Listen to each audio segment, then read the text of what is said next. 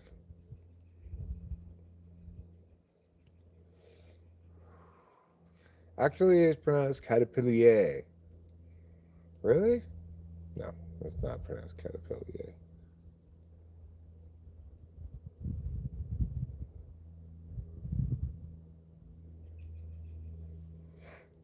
No, but I like what you're thinking. Feel and play Chardonnay.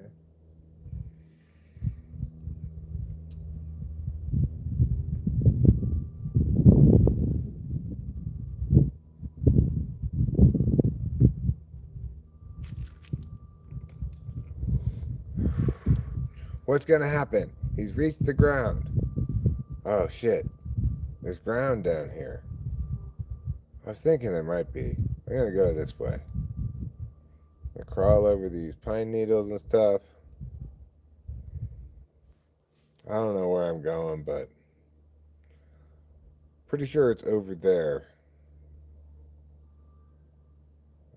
All these branches and everything in the way. What a pain in the butt. Oh, here's some shade. But the ground's not cool. The shade hasn't been here for very long. Now I'm stuck on some more branches. They're really just pine needles, but to him they're branches. Oh, let's see, where am I going? I don't know. I can't see. Let me go. Wee wee wee. He can see. He's got eyes, I think. He doesn't have great vision. He's just one of those caterpillars that's born with not great eyesight. Some of them they got 20/20, some of them they got 50/20 or whatever. He's got 5/5. Is that good? I don't know. Not in caterpillar land.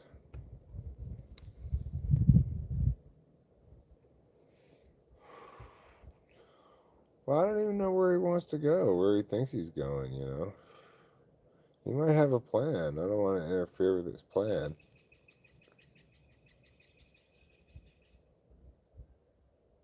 Making good time, though. I'll tell you that much. Look at that fucker go. He's a real Booker T. Washington.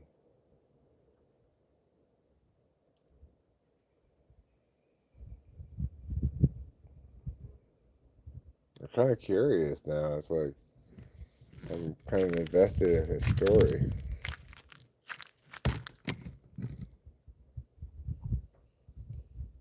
Where is he?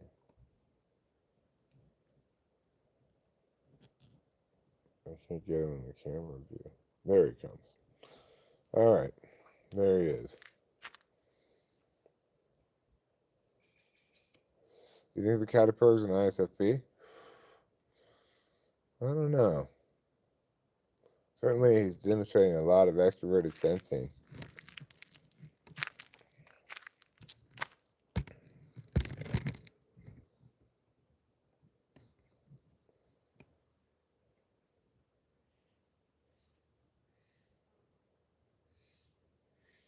He's got a lot of driveway to cross.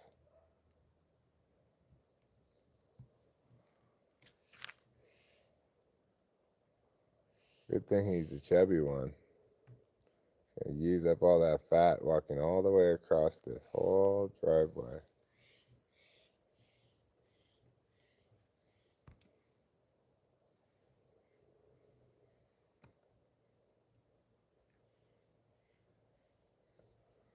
Can you see him? He's moving.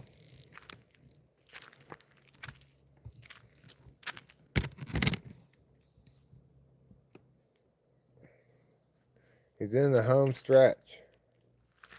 What's he going to do when he gets to the grass?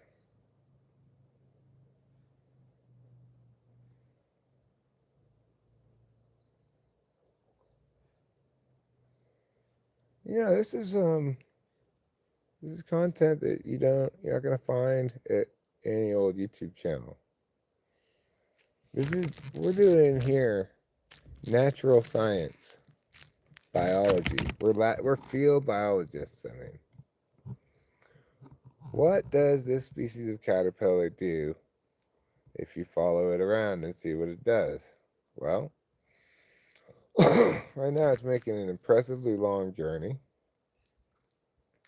It's diverted to go left a little bit, so it was heading directly to the grass. Now it's running a little bit more parallel to it, more like 45 degrees. It's on. If it follows along that line right there, oh no, it fell in the hole. Maybe you should not do that, I guess. It follows this line here. Eventually it's going to get to that big tree right there. Let's see if that's where he's going.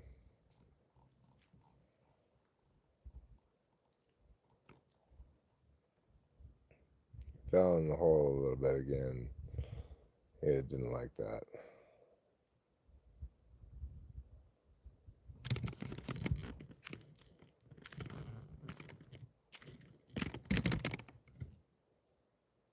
Wonder if he thinks I'm chasing him. I'm not chasing you, buddy. I'm just observing your natural behavior in the wild. You're really scooting along. You're like Scooter McBooker T. Washington. With all your scooting and booking.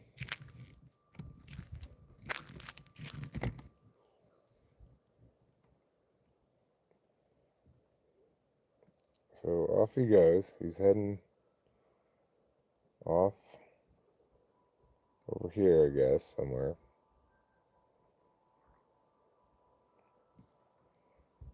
He's found some bark. No, he's still on the cement.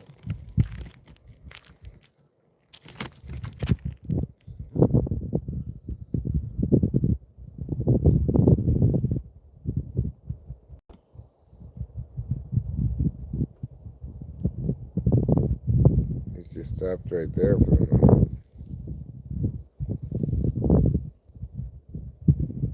Just resting on that stick in the shade, I guess.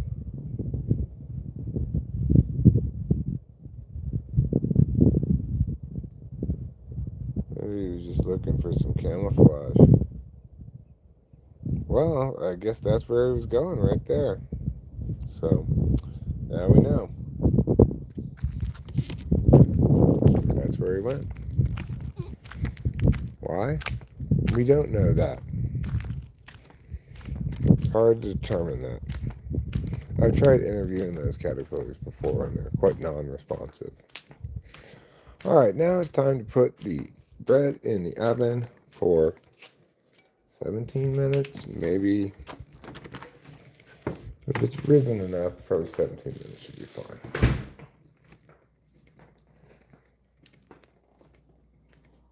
No, there's no dead bird there.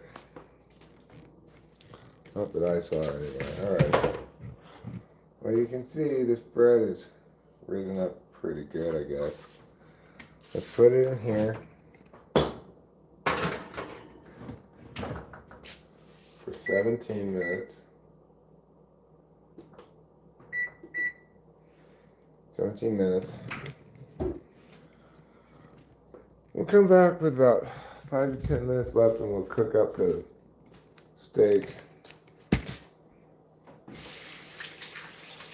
with the cheese and the onions and everything.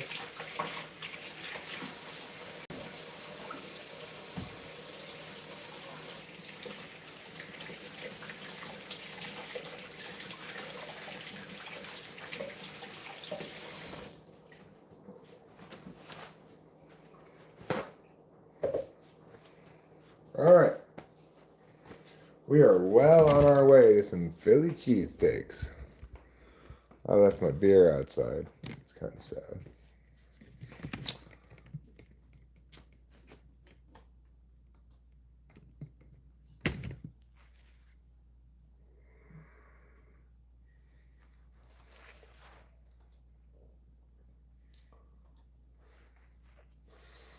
All right, we've got Athletic Yankees over there.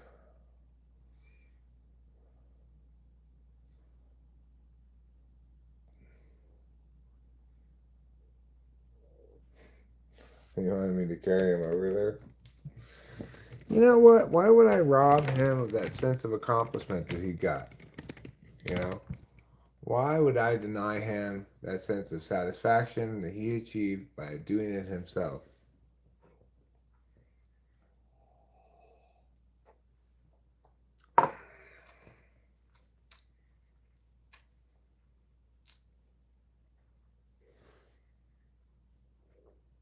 Right. When he gets the Mountain Dew, he's going to be like stoked.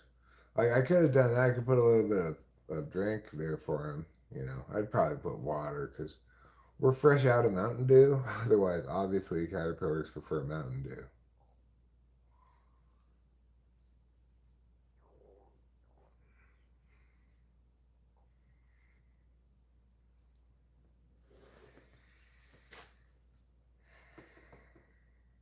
So we'll give this just maybe 5 to 7 minutes. And then we will go back over there and we'll cook up the steak for another 10 minutes or so, along with the cheese and stuff. Are you just talking about plain old dew? Oh, I mean, that's fine. I guess you can wait till morning. I'll tell you to wait till morning next time you're thirsty, Ruben. I'll say, no, you can't have any water. You wait for there to be dew on the grass and you go lick it off outside.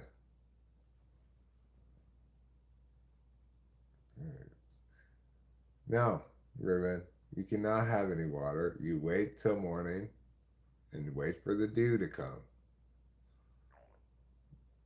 Sorry, that's just, otherwise you're being unreasonable.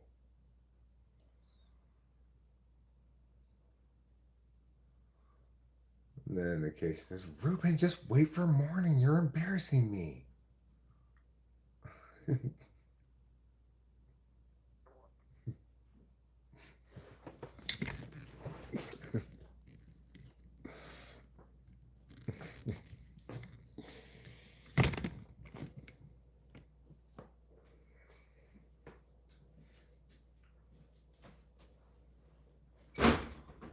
We're back here at Yankee Stadium for another exciting broadcast of Yankees baseball, also called athletics baseball.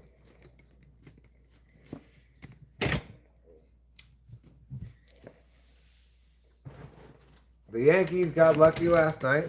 They squawked out a win against the mighty Athletics. But tonight, they're not going to get lucky. Tonight, the Athletics are going to pound. They're going to take the Yankees straight to Pound Town.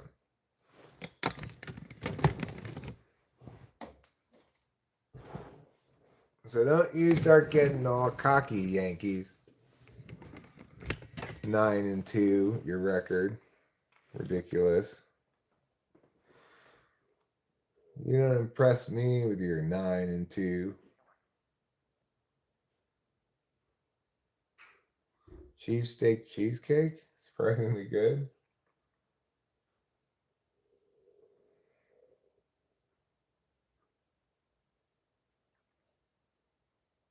Yeah, Pound Town population, the New York baseball Yankees. I like that you included the baseball there.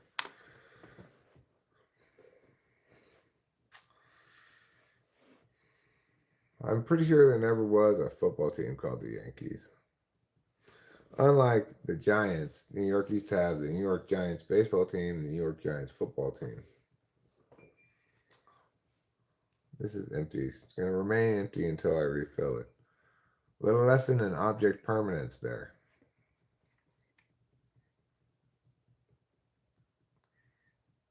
All right, Joe Torre / Aaron Boone. Get ready to start throwing some sunflower seeds at your face because these Athletics are going to take you to Pound Town.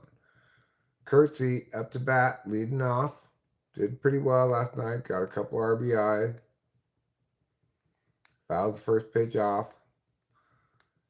Takes his helmet off, puts it back on. Steps into the box again. Taps his feet, waggles the bat a bit. got up over the shoulder. And here comes the pitch. Oh, he takes a strike.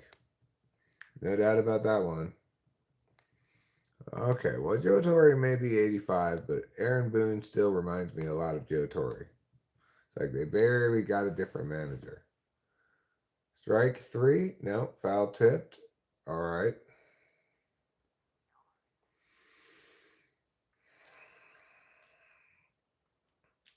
1-2 is the count. Curtsy. Waiting the pitch. Here it comes. Swings. He misses. Strikeout.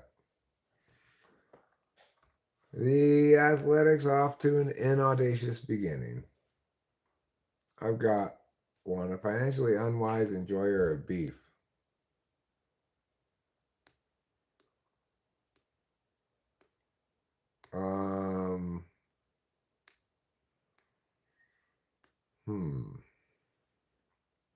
Shea Langoliers strokes the ball into the right field. That looks like a double in my eyes, but no, he stays on first. Yeah, sure. Financially unwise enjoyer of beef. 2 syllables, 2 syllables. Spendthrift.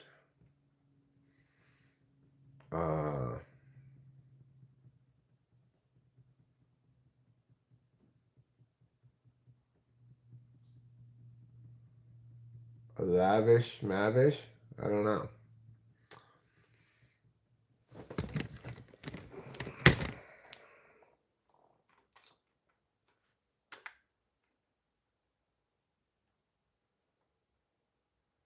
Will I become a piece of leather in the sun? Maybe someday. Probably not today. Tyler Soderstrom up to bat. 1 man on, 1 man out, 2-0 the count, and here we go. Here comes the pitch, and he lets it go by. It's low. It's now 3 balls and no strikes. I forgot to get that beer from outside. Let me go get it. 8 minutes left. That's a good time to start up the beef and cheese stuff. So let's do that. Let me just get that beer.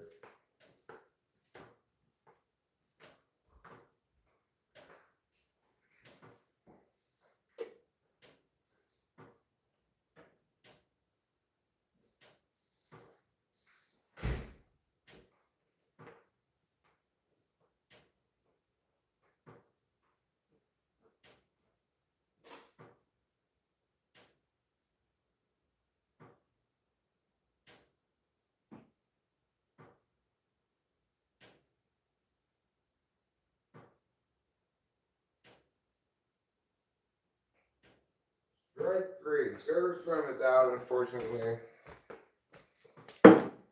Now it's time for us to cook.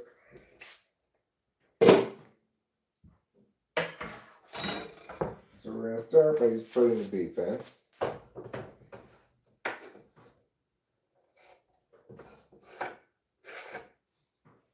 And yes,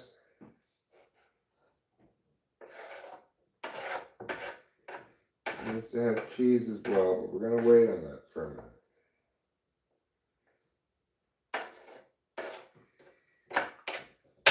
Okay.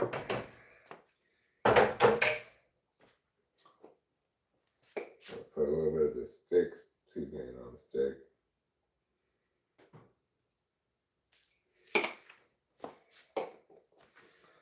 And we're going to fry it up.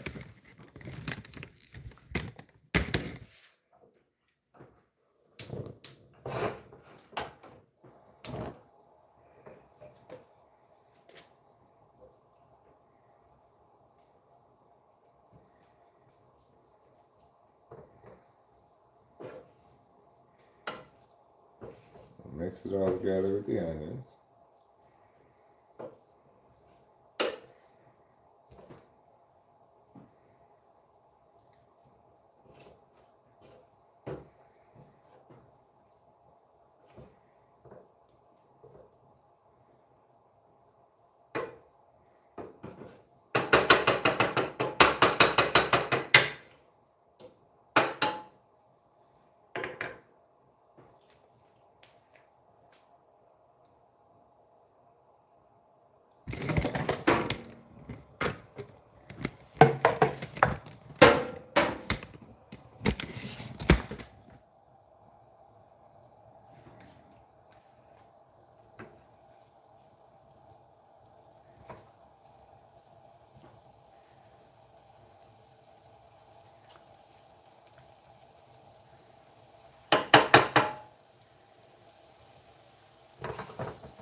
Okay.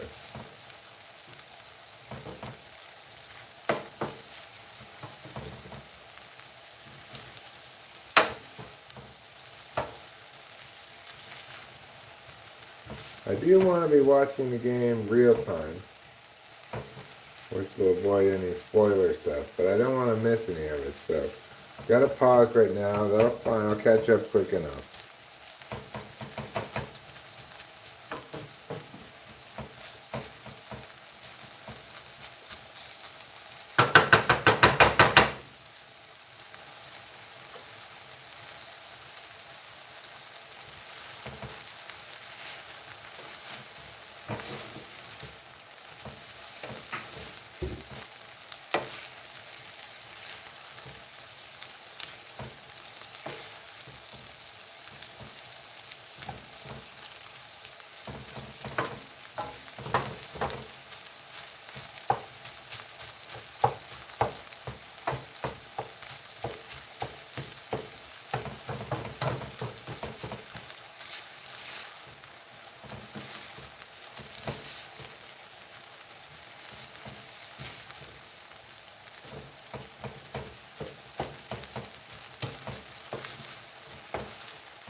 Alright, I'm thinking that's probably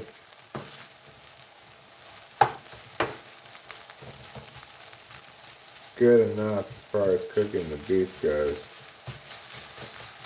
So, I mean, it's going to cook a little bit more because I got to melt all the cheese into it.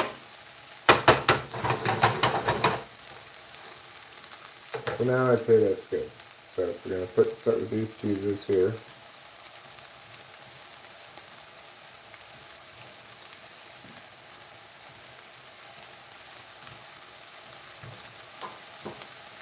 And then we put a little bit of this cheese.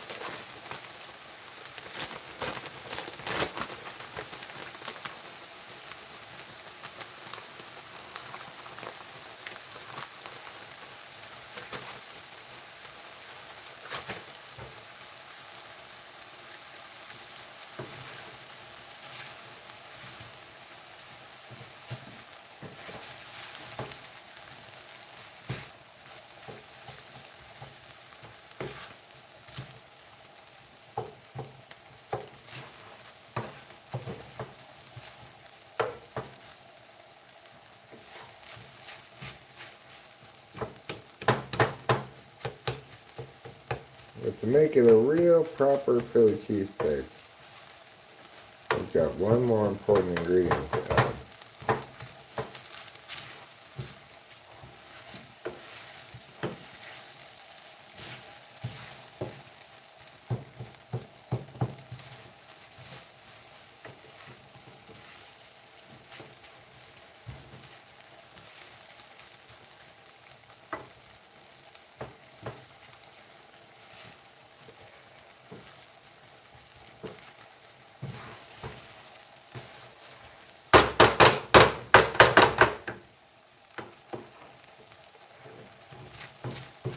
Okay, that's probably melted good enough. Now let's get this bit.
I think it needs another minute actually.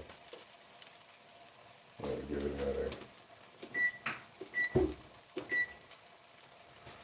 2 minutes.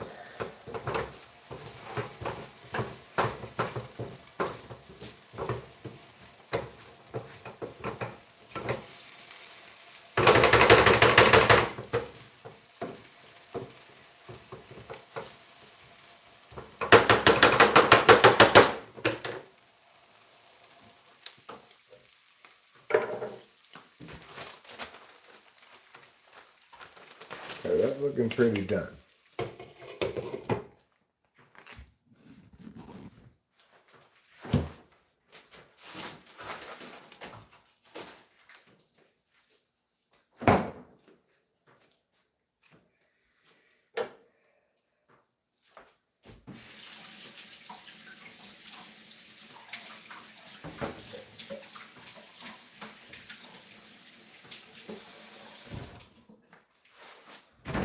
Alright.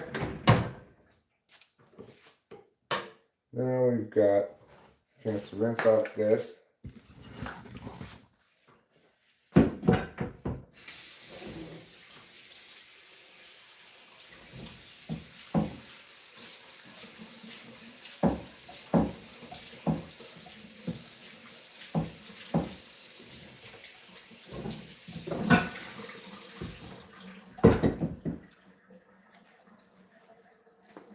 Bring this out. Wipe it down with a paper towel. Bring the bread out and put it right there.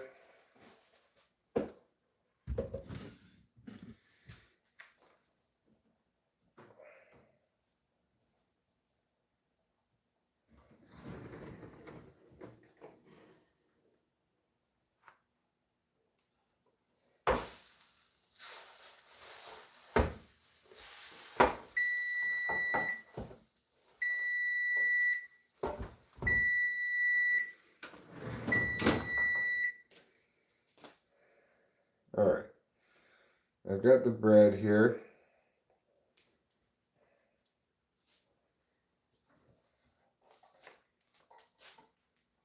That's obviously still hot. Let that cool down a bit. Sometimes these kind of things, they cool down super fast, you know. You've got to engineer it accordingly.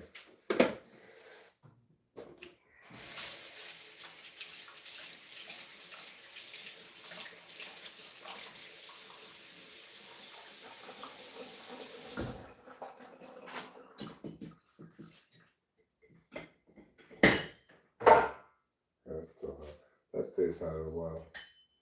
Okay. So, we need some good pieces for our sandwich.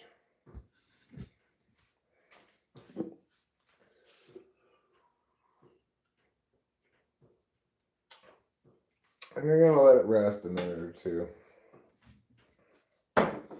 Cool down a bit. And then I'll cut into it.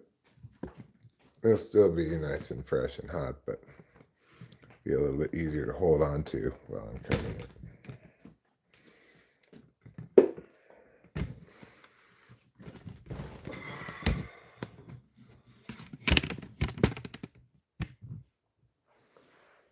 Thanks, Zenzolikas.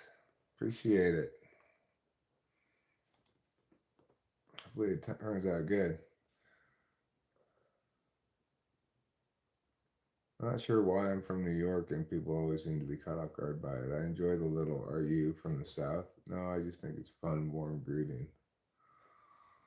What's a fun, warm greeting? Let me see. Howdy. It is a fun, warm greeting. If you live in Sweden, huh? Well, I don't know if you know this, but that is where Swedish fish come from. The candy. Sprint worker up to about in where I am in the game. I'm behind because I was doing some cocaine. I think I'm going to turn up the speed of the game. All right. Well, he got a ground out, so no big whoop there. I'll speed up the speed of the game to catch up, but Also skip through the commercials. Sevy on the mound. Himself, I believe, a former Yankee. No, thank you, Kitty.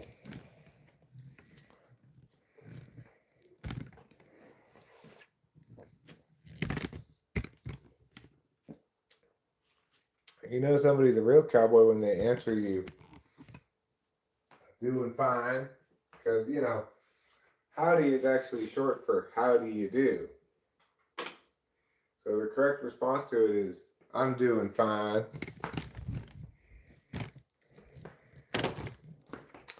Severine has already given up a hit.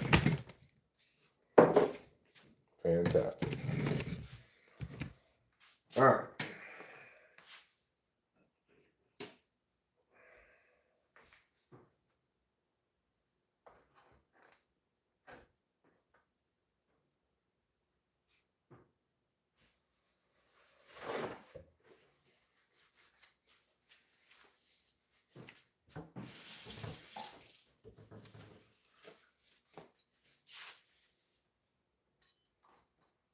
So I'm going to cut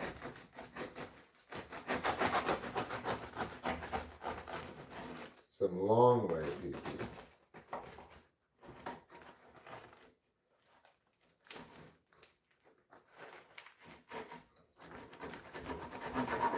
I'm actually getting some good pieces for 4 good pieces for a sandwich here. It looks like it came out pretty good. Probably still a little undercooked. Yeah, it's undercooked. God damn it. How fucking long did you put these things in for? I gave them 19 minutes today.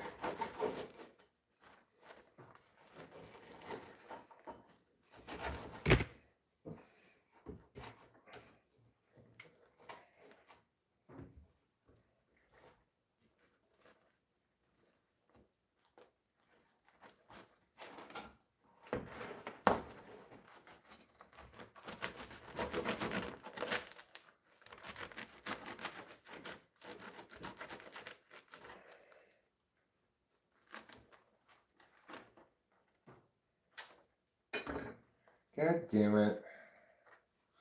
That's really frustrating.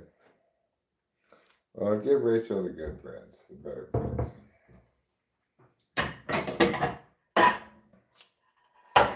That's super frustrating.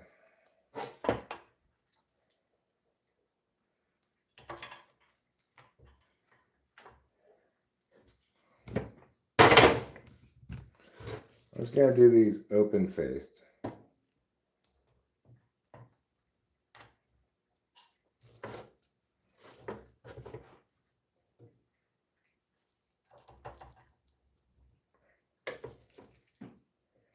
Damn it.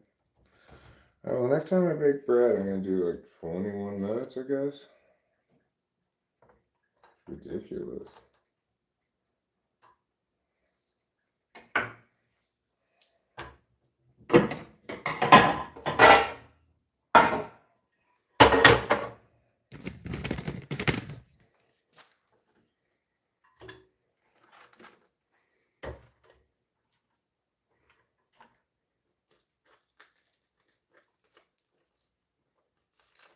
I should have won a shop called Eric's Undercooked Bread.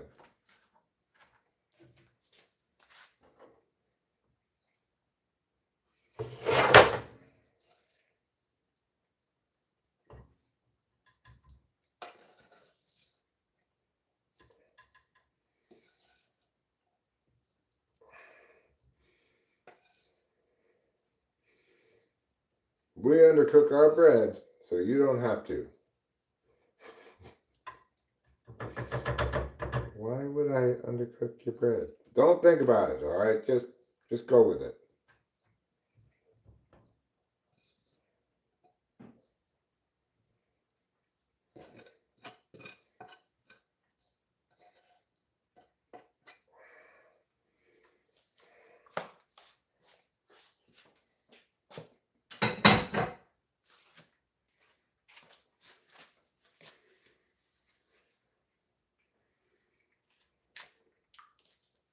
Well, the Philly cheesesteak part of it is fantastic.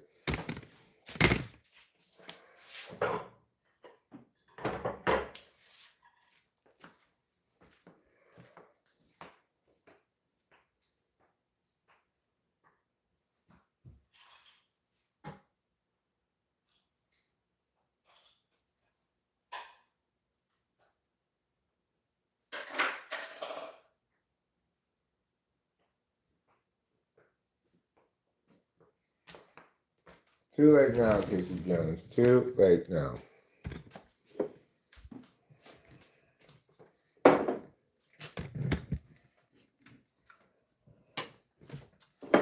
just gonna get a couple of forks. I'm gonna get some yellow mustard as well.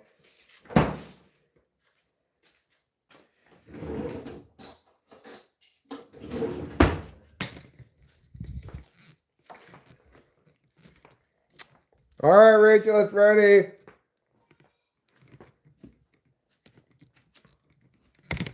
Oh, thank you.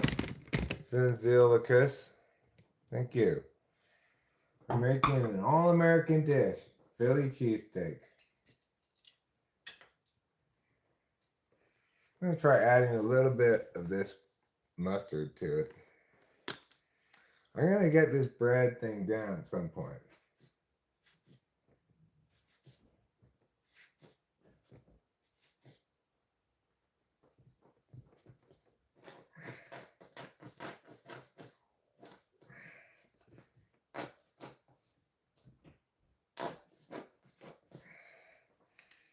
So fully is squirting out so little.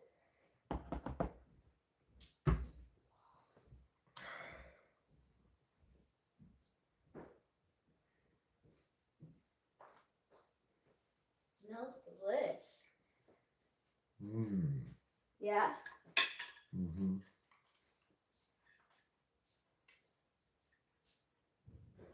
You have a drink? Yeah.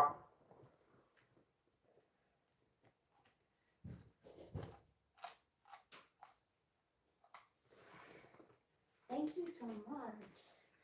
Mm-hmm.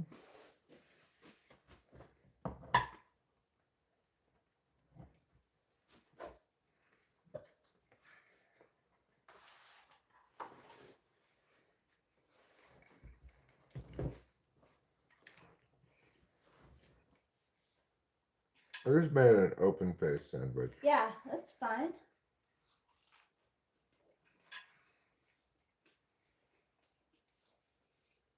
Mmm.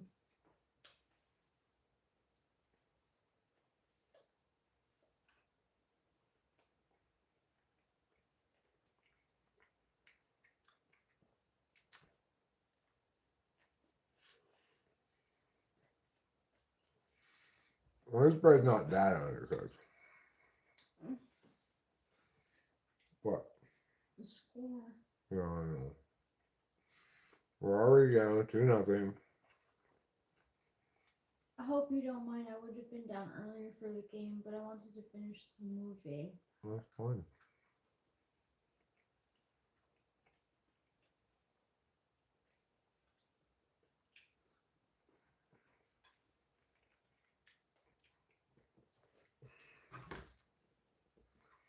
Lawrence Butler works the walk.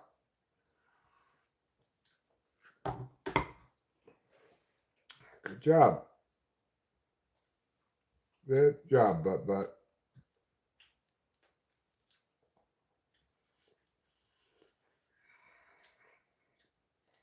Oh, really?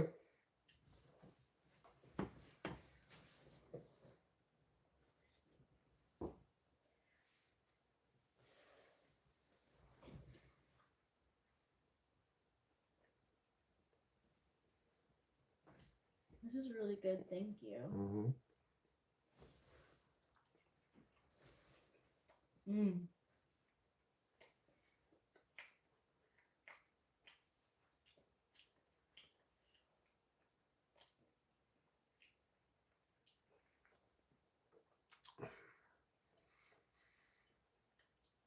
We're currently catching up to the game's actual real-time moment by running at double speed. Looks like we just caught up.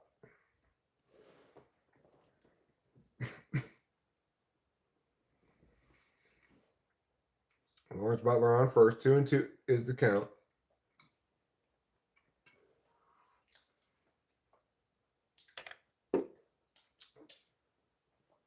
Big hack by Muncie.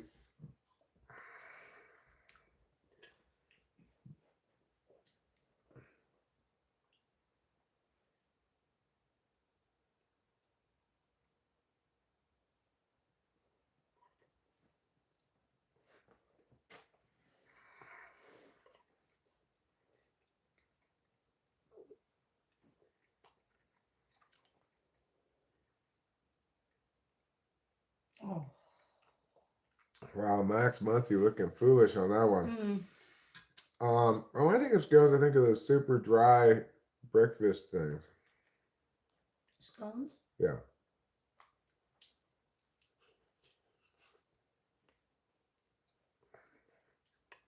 I like the taste of scones, but I don't like the consistency of scones. Well,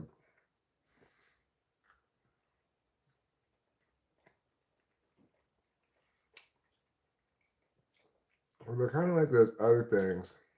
What are they called?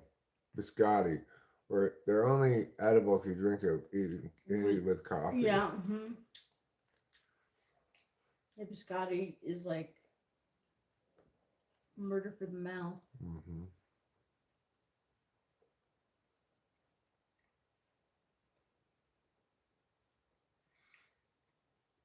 I like them too with coffee.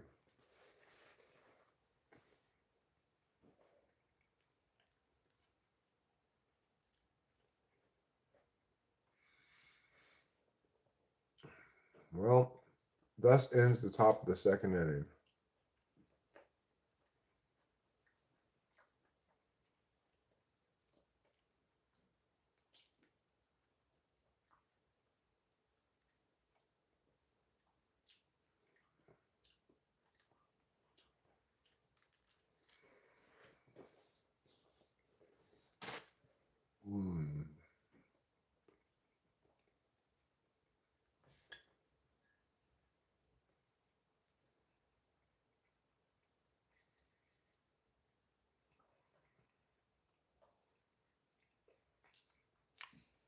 Can we mute it for a moment? Mm-hmm.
And we're back.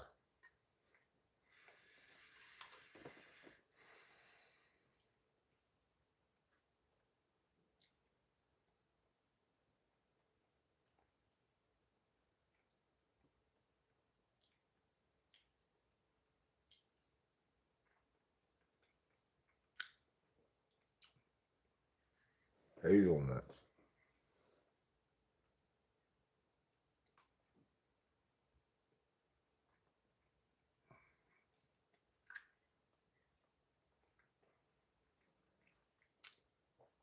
Every time I think hazelnuts, I think Frangelico. I used to like Frangelico. Not that we had it in the house or anything, but Yeah, that's good stuff. That was apparently my grandma Lopelos's drink. But like there was like this like cheaper version of it that she would get.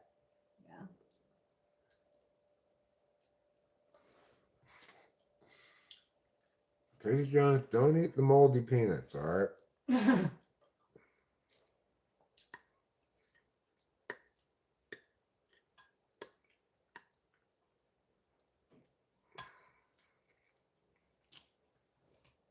Severino, more traffic on the base paths.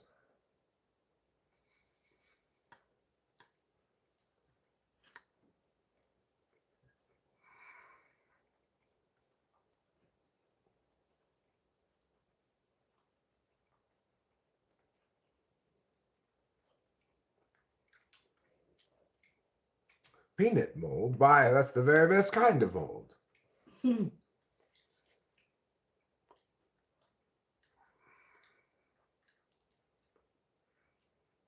you were hoping for mold, you'd want it to be peanut.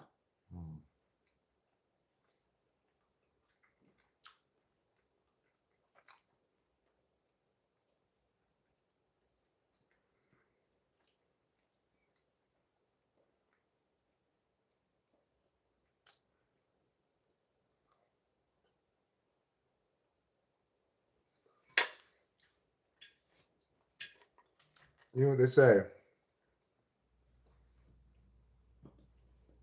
Change your mold, change your life.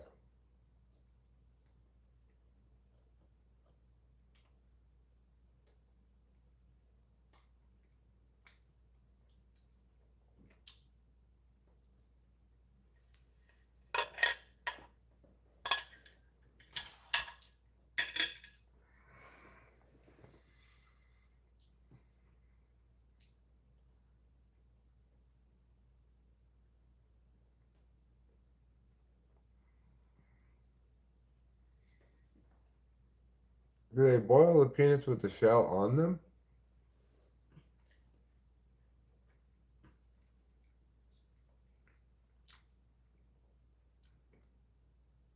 Wow. Wow. Oh.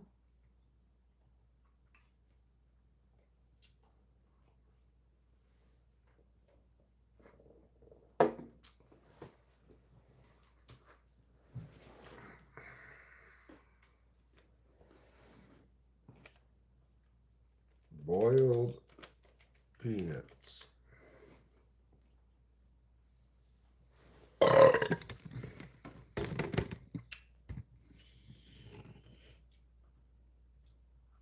Simmering raw in-shell peanuts in salty water for hours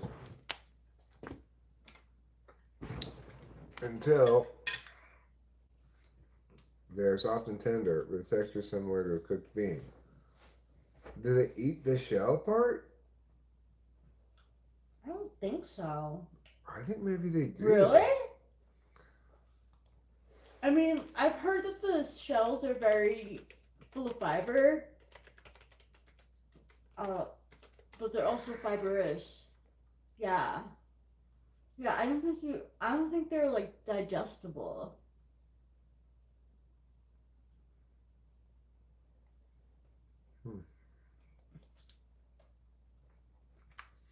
Well, there you have it, folks. Everything you need to know about boiled peanuts.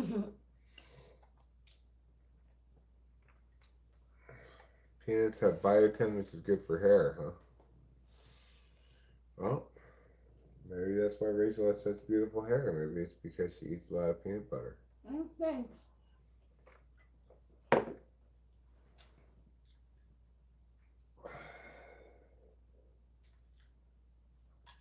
This bird didn't come out too bad. No, it's breaking out good.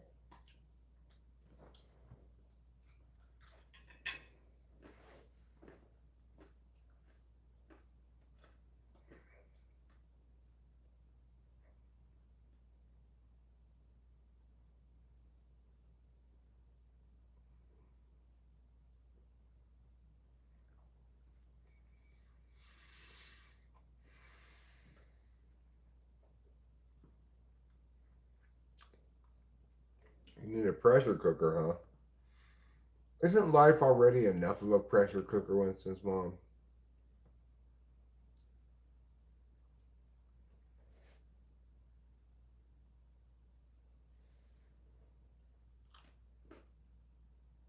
Yes. Double play.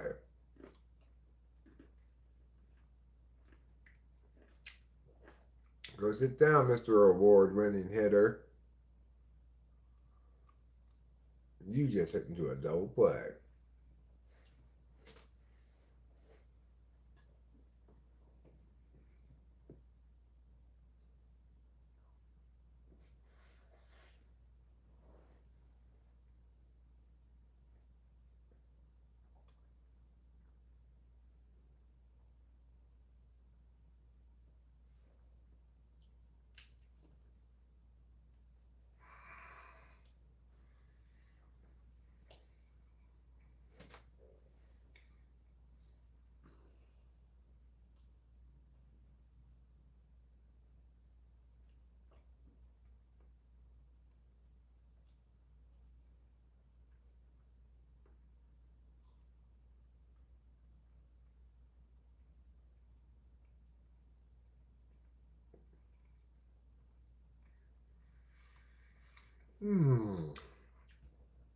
Well, it's first time full enough for the moment.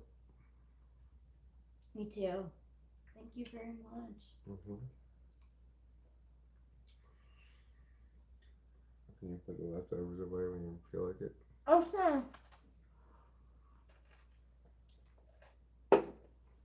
Wrap them up. Yeah, if there's not enough room for 2 big plates, you can just scoop mine into a bowl. Oh, I don't Or know. put it all in one, it'd be fine too. Then we could both eat off of the leftover plate. I think you're right with the bowl. Okay.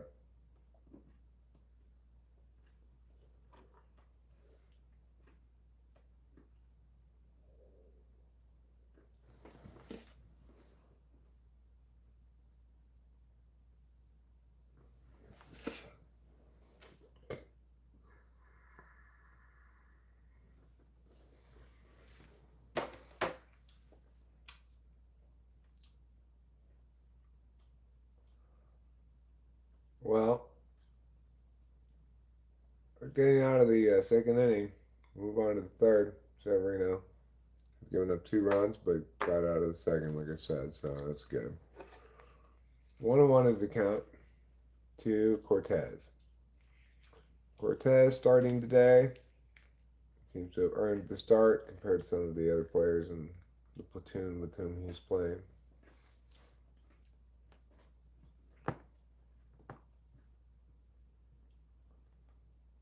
The girls just pulled right next to you and started waving at you. Now you're scared. You texting me driving?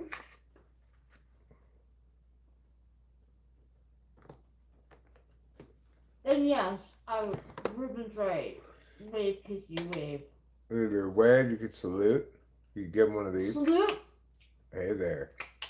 You Salute's a good one, though. You give him one of these. Or like That'll make him wonder. Or like one of from the side. You go like that. Yeah, you could do one of those. Or you could give him a wink like this. Oh, here it goes. Bam! Hi, Steve Billings. Yeah. Ooh, we haven't done the guns, finger guns. You know when people point at you. I did one of the guns. Oh. But I didn't do the.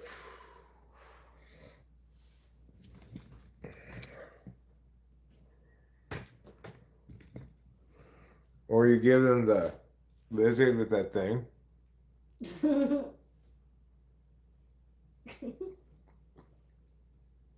Yeah, the lizard that has that thing that comes out to the side. Yeah, like what is it? Oh, a chicken?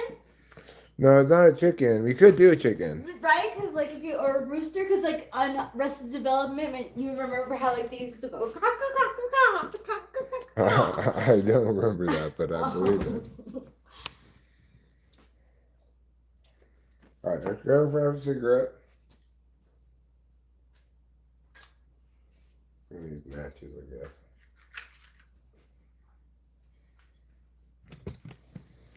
What other hand gestures could you use to like let a person know? You give them this one. Okay. Oh, you could do the whole like Pulp Fiction eye move. You could do that, yeah. Right. No, How do no, the peace line over your eyes. Oh, that one. Yeah. No, you know what I mean. You could do this one. Right on the nose, sister. Right on the nose.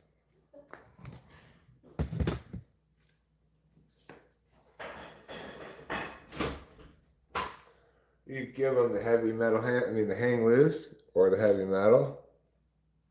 Do you want this crust or do you want it for the birds or? I just toss it, I guess. No, I don't want to interview him. I'll be interviewed or whatever. I don't have any Adderall right now. Come back maybe on Friday. Although Friday I'll probably also be taking mushrooms, so how successful your efforts are going to be then, I don't know.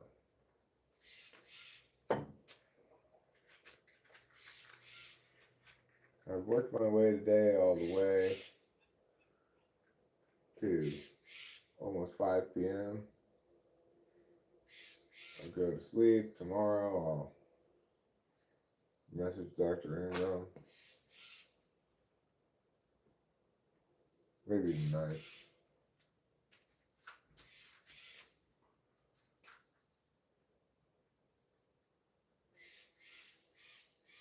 Well, are you asking me if you want me to interview Steve Billings or do you want Steve Billings to interview me? I don't have any reason to interview Steve Billings. I don't know anything about him. It's just that he met Steve Harvey.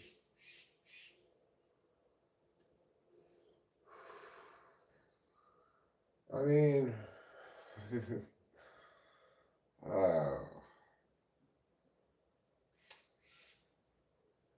I'm feeling pretty low energy.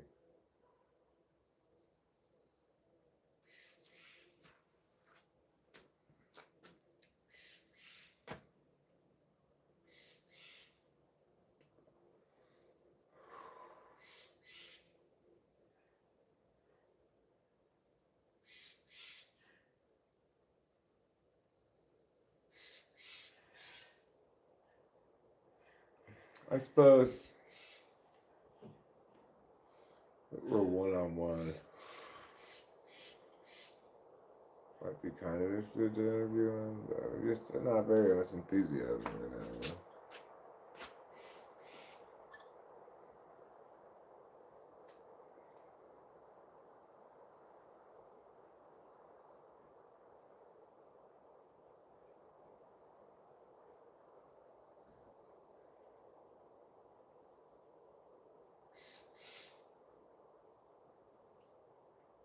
I'll scroll up and see what you say there, Ruben. I can't currently see it above what it says. Chat needs to know. All right, well, Kurtz is on base. That's a good way to start the third inning or fourth inning, I guess.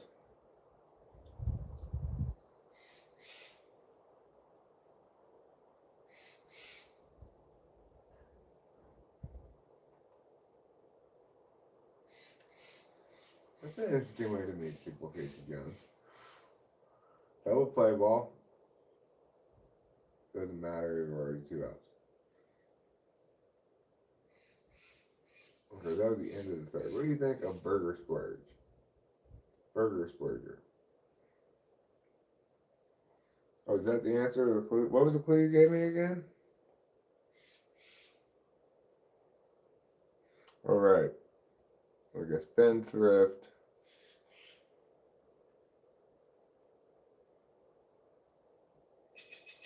I don't remember what the other half of the clue was. Like a financially unwise.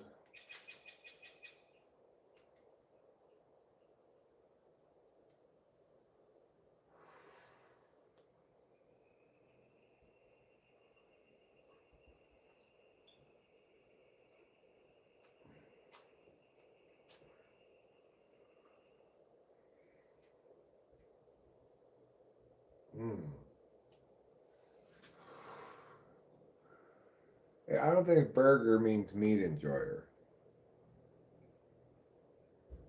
I mean, I guess the whole term.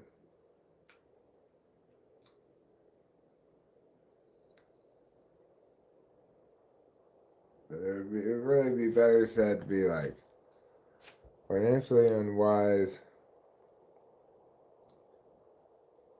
or like an indulger of meat sandwiches.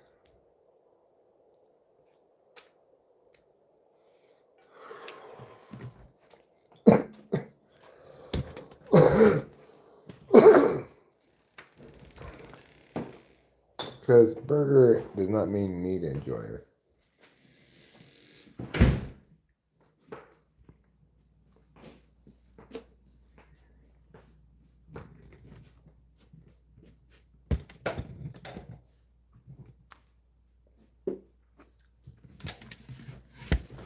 Oh, I'm fairly tired. I put in a fair amount of work. Yeah, I get it, but that's not the way it's supposed to work.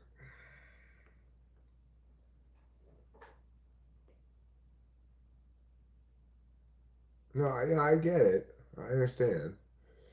But that's not the way it's supposed to work.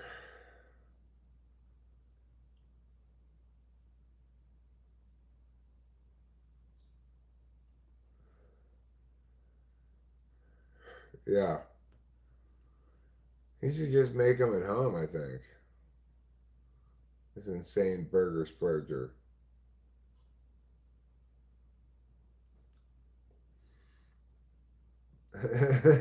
Thanks, Ruben R.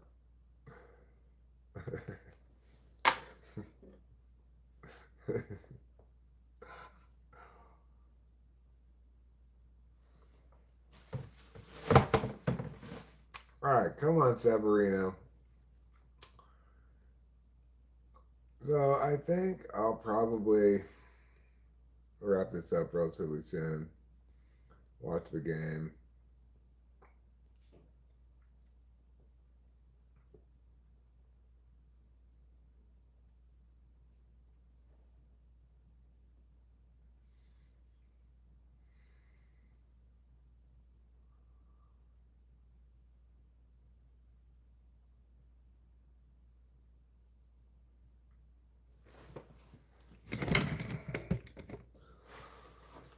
What do you think, Kim? Not too much. Just thinking about practicalities for a minute there. Yeah, what about? Oh, just, money stuff and bills we gotta pay and stuff like that. So, okay, yeah, I'm gonna wrap it up. I'll see you guys later. We're gonna watch the game, and here comes Friday pretty quick.